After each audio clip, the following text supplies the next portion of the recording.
What if you could make money from the stock market without staring at your screen all day? That's where the battle between day trading and swing trading begins. Both can potentially make money, but they require completely different strategies, time commitments, and risk management. So, which one is actually better?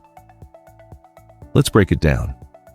Day trading means buying and selling stocks within the same trading day.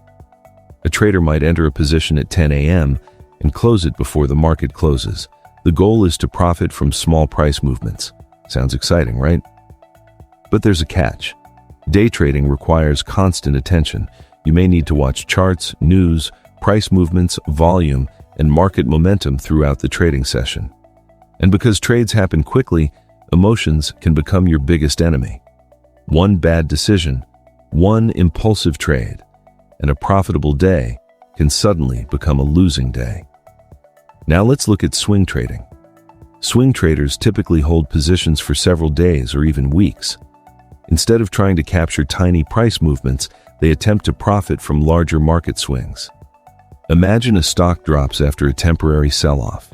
A swing trader might believe the stock could recover over the next several days and enter a position. If the price moves in their favor, they may exit later for a profit.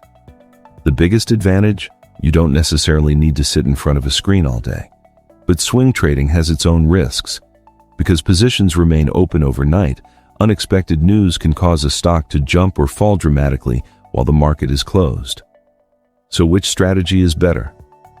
The answer depends on your lifestyle, experience, risk tolerance, and available time.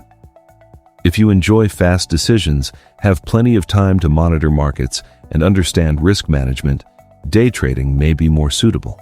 If you have a full-time job or prefer a slower approach, swing trading may fit your lifestyle better. But here's the most important lesson. Neither strategy is a guaranteed way to make money. Professional-looking charts, expensive indicators, and social media trading gurus don't eliminate risk. The traders who survive long-term usually focus on one thing first: protecting their capital. Because in trading, making money is only half the game. The other half is knowing how much you can afford to lose. So, day trading or swing trading, which would you choose? Let me know in the comments. And if you want more finance stories, investing education, and trading breakdowns, subscribe for the next video.